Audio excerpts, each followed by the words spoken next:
minutes, and then we're done. One of the problems with postmodernism is that, and this is a big problem, like this is a fatal problem apart from the fact that it's incoherent and there's no value structure in it and it's fundamentally divisive and destructive. There's a logical problem with it too that's even worse. And so you might be noticing that the LGBT set of acronyms keeps growing, eh? And it's kind of a form of its own parody in some sense. It's like, well, I'm oppressed. It's like, yeah, you are.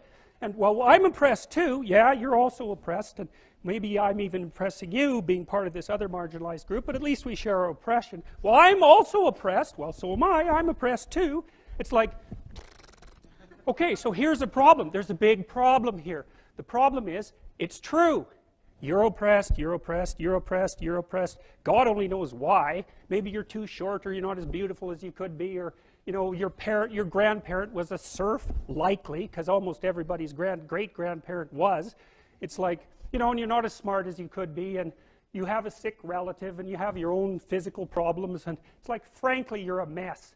And you're oppressed in every possible way, including your ancestry and your biology, and the entire sum of human history has conspired to produce victimized you with all your individual pathological problems. It's like, yes, true. Okay, but the problem is that it is true. And so if you take the oppressed, you have to fractionate them and fractionate them. It's like, you're a woman. Yeah, okay, well, I'm a black woman. Well, I'm a black woman who has 2 children. Well, I'm a black woman who has 2 children and one of them isn't very healthy. And then, well, I'm a Hispanic woman and I have a genius son who doesn't have any money so that he can't go to university. And, you know, I had a hell of a time getting across the border. It was really hard on me to get my citizenship. My husband is an alcoholic brute. It's like, well, yeah, that sucks too.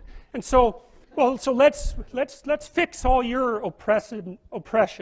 And we'll take every single thing into account, and then we'll fix yours too. We'll take every single thing into account. It's like, no, you won't, because you can't.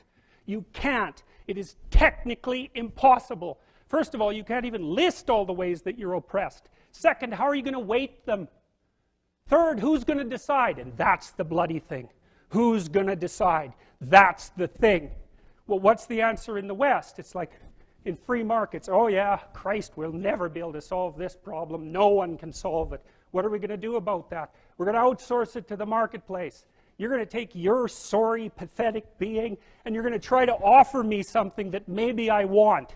And I'm going to take my sorry, pathetic being, and I'm going to say, well, all things considered, as well as I can understand them, maybe I could give you this much money, which is actually a promise, for that thing. And you've packed all of your damn oppression into the price. And I've packed all my oppression into the willingness to pay it. And that solution sucks.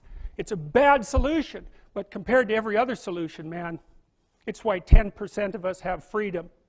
And so there's a tremendous illogic at the bottom of this. It's like, you have to fractionate the oppressed all the way down to the level of the individual. Well, that's what the West figured out. You know, there's a couple of figures who are at the mythological roots of our culture, and you know, people get upset with me because I bring in religious themes, but I understand some things about mythology and religion. And it's not an accident that the axiomatic Western individual is someone who was unfairly nailed to a cross and tortured. It's like, yes, right, exactly. So what do you do about that? Well, I thought about that for a long time too. It's like, well, you don't get together in a damn mob, because all that does is allow you to be as horrible as you could possibly imagine and suffer from none of the consequences. That's a bad idea. So how about we don't do that? Well, there's a deep idea in the West too. It's like, pick up your damn suffering and bear it and try to be a good person so you don't make it worse. Well, that's a truth, you know. I read a lot about the terrible things that people have done to each other. You just cannot even imagine it. It's so awful. So you don't want to be someone like that. Now, do you have a reason to be? Yes. You have lots of reasons to be. God, there's reasons to be resentful about your existence. Everyone you know is going to die. You know, you too. And there's going to be a fair bit of pain along the way, and lots of it's going to be unfair. It's like, yeah, no wonder you're resentful. It's like, act it out and see what happens. You make everything you're complaining about infinitely worse. There's this idea that hell is a bottomless pit, and that's because no matter how bad it is, some stupid son of a bitch like you could figure out a way to make it a lot worse. So you think, well, what do you do about that? Well, you accept it. That's what life is like. It's suffering. That's what the religious people have always said. Life is suffering. Yes. Well, who wants to admit that? Well, just think about it. Well, so what do you do in the face of that suffering? Try to reduce it. Start with yourself. What good are you? Get yourself together for Christ's sake, so that when your father dies, you're not whining away in a corner, and you can help plan the funeral. And you can stand up solidly so that people can rely on you. That's better. Don't be a damn victim. Of course you're a victim. Jesus, obviously. Put yourself together. And then maybe if you put yourself together, you know how to do that. You know what's wrong with you, if you'll admit it. You know there's a few things you could like polish up a little bit, that you might even be able to manage in your insufficient present condition. And so you might shine yourself up a little bit, and then your eyes will be a little more open, and then you can shine yourself up a little bit more, and then maybe you could bring your family together instead of having them be the hateful, spiteful, neurotic, infighting batch that you're like doomed to spend Christmas with. So then you fix yourself up a little bit, kind of humbly, because, you know, God, you're a fixer-upper if there ever was one. And then you got to figure out, well, can you figure out how to make peace with your idiot brother? And probably not, because he's just as dumb as you, so how the hell are you going to manage that? And so then maybe you get somewhere that way, and your family's sort of functioning, and you find out, well, that kind of relieved a little bit of suffering, although it reduced the opportunities for spiteful revenge, and that's kind of a pain in the neck. And so then you get your family together a little bit, and you're a little clued in then, at least a bit, because you've done something difficult that's actually difficult. You're a little wiser, and so then maybe you could put a tentative finger out beyond the family and try to change some little thing without wrecking it. It's like, our society is complex, and we teach our students that they could just fix it. It's like, go fix a military helicopter and see how far you get with that. It's like, what are you going to do? You're like a chimp with a wrench. Whack!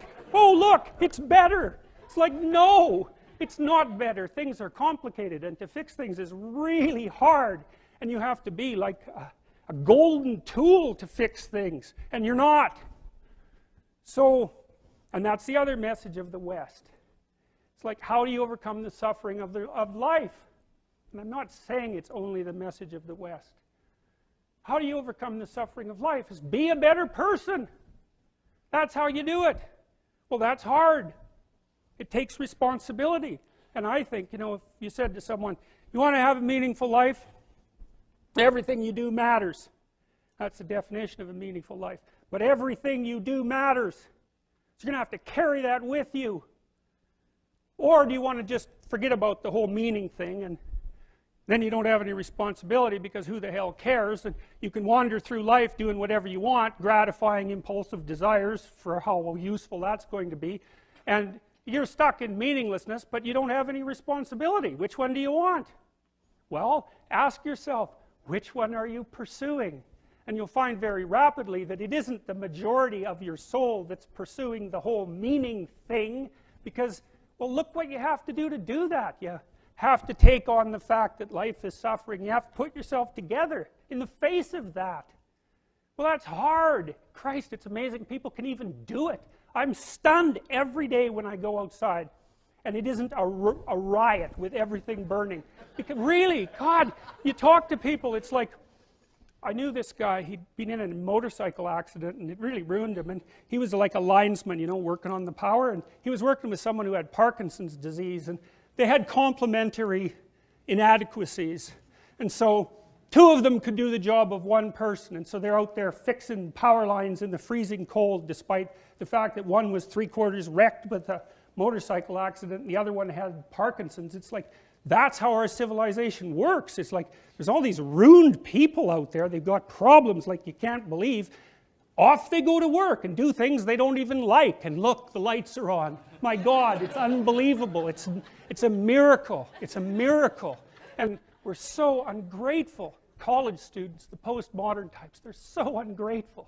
You know, they don't know that they're surrounded by just a bloody miracle. It's a miracle that all this stuff works, that all you crazy chimpanzees that don't know each other can sit in the same room for 2 hours sweltering away without tearing each other apart, because that's what chimps do. So